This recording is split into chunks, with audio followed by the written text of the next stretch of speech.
Welcome back to Ground Zero. As promised, we are going to talk about the backside of the core videos by literally talking about the backside, right? So the posterior chain. What is it? Posterior chain, that refers to the structures of the back, backs of your legs, backs of your down your spinal column, and the main muscles that make up the posterior chain are the calf muscle, the hamstring, the gluteus maximus, the latissimus dorsi, the erector spinae, that kind of just the muscles that run up and down your spinal column, and then something I will refer to as the upper back, talking about your traps and your rhomboids, and there's a lot of other little muscles in there. But when it comes to exercising, we can just focus on something that I'll refer to as the upper back. So, posterior chain, very, very important, right? Many forms of movement, same as the core. Core is our front half, posterior chain's our back half. They both come together and they make us a perfect person, right? So, such things as running, jumping, lifting, changing of direction, right? Posterior chains always kick in. Also very important for the stability of our hips, our knees, and our ankles, which we'll talk about a little bit later, right? And our spinal posture, when we'll talk about a little bit later, right? So that's all great information there, fancy facilitator man, but you were supposed to tell us why, not the what. That's a great comment, so let's get into it. Well, these muscles, very strong, very powerful, very large. So if we increase them and we work on them, and we make them better and stronger, we increase our strength, we increase our speed, we increase our overall performance while doing what? That's right. We are decreasing the risks of both sports and, listen to it, we are decreasing the risks of both sports and life injuries. Life injuries. Lower back pain, huge result of a weak posterior chain, right? How many of us have that on our little complaint list? A lot of us, right? So, the modern lifestyle. Let's get into the modern lifestyle.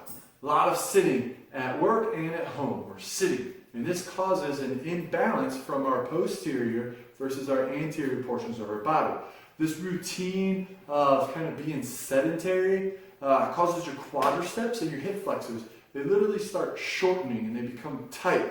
And this impacts how our posterior muscles are firing, and that affects how they're doing their jobs, because their job is supporting our spine, our pelvis, and our back. So we start sitting too much, not working our posterior chain, allowing our bodies to get tight and pull ourselves forward, right? And our posterior chain isn't getting strong to pull ourselves backward. It starts pulling those hips forward. It starts pulling them kind of, so I'm here. It starts pulling those tight quads. It starts pulling my hips forward and down, and I start getting into this position, right? That's an anterior pelvic tilt. Anterior pelvic tilt over time can cause this thing called lordosis. You look up lordosis, see if you want a piece of that or not, and then holler back, right? So just remember how we're always getting into that opposite rotation when we work on core and focus on correct alignment. We're always trying to, when we're standing, we're always trying to corkscrew those feet into the ground, which locks our glutes and our hammies in, locks that hip girdle in, and sucks that belly button in, and we get into that proper alignment. The opposite of the anterior pelvic tilt, right?